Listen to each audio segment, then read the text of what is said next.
আইপিএলের দল সানরাইজার হায়দ্রাবাদের কোচিং প্যানেলে আছেন ড্যানিয়েল ভেট্টোরি। একই সঙ্গে অস্ট্রেলিয়ার জাতীয় দলের সহকারী কোচ হিসেবেও কাজ করছেন এই কিউই কোচ। এবার জাতীয় দলে কাজ করার চেয়ে হায়দ্রাবাদকে বেশি প্রাধান্য দিচ্ছেন তিনি। অ্যাশেজে অস্ট্রেলিয়া ইংল্যান্ড তৃতীয় টেস্ট শুরু 17 ডিসেম্বর।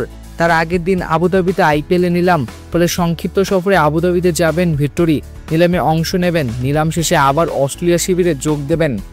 আইপিএল নিলামে যোগ দেওয়ার জন্য অজি বোর্ডের থেকে অনুমতিও পেয়েছেন ভেট্টোরি। এটাই প্রথম নয়, গত বছরের নিলামের সময় অস্ট্রেলিয়া দলের দায়িত্ব থেকে সাময়িক অব্যাহতি নিয়েছিলেন ভেট্টোরি। তখন ভারতের বিপক্ষে টেস্ট খেলছিল অস্ট্রেলিয়া।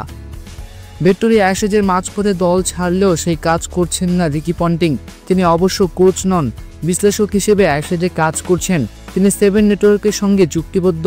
তারা পন্টিংয়ে অ্যাশেজের মাঝপথে আবুধাবিতে যাওয়ার অনুমতি দেয়নি, ফলে পাঞ্জাব কিংসের কোচ থাকতে পারবেন না নিলামের টেবিলে।